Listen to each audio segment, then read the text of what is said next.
In COVID, which is like realistically the last time that we saw something like this. And for a lot of people, it was the first time that people had their eyes open to what the stock market was, right? For some reason, during that period of time, it was pretty much COVID, George Floyd, and the stock market. That was like pretty much the only thing that people could pay attention to. Like, nothing, you didn't have sports, right? You couldn't go hang out with your friends. You can just trade online. That was the only thing that was open. It's the world's casino. Um, so everybody got like infatuated by the stock market.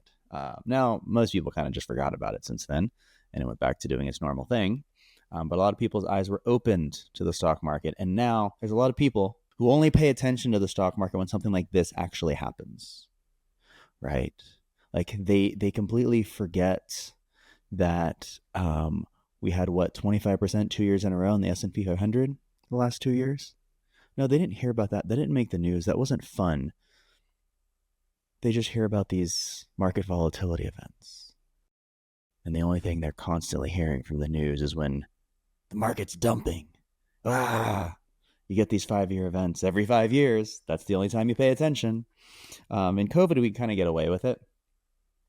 You could kind of get away with it because if you just like walked outside and looked around during COVID, the world looked different, right? The world was a very strange place in March of 2020. March 23rd, 2020 is when the market bottomed. The world was a very different world than you and I were used to on that day. If you were to walk around outside, it looked different than it was supposed to.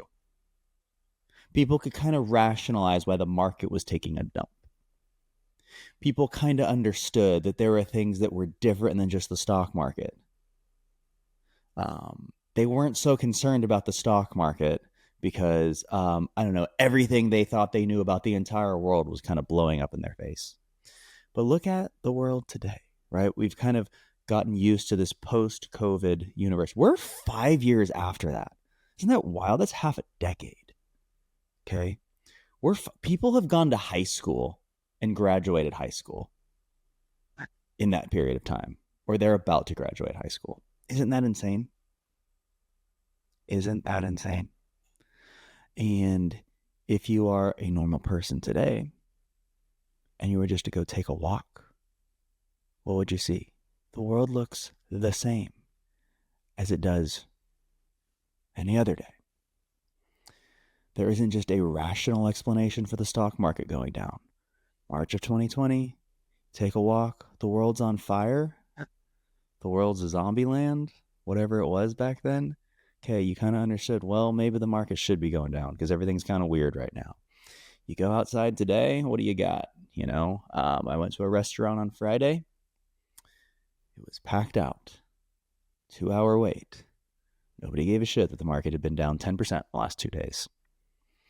And so if you're one of these people who is a stock market watcher, it's kind of hard to make sense of. It's kind of weird again. There's this dislocation between the stock market being goofy and the world being kind of normal. Yeah, tariffs and inflation and interest rates and, all these things. But the world doesn't really care about that stuff.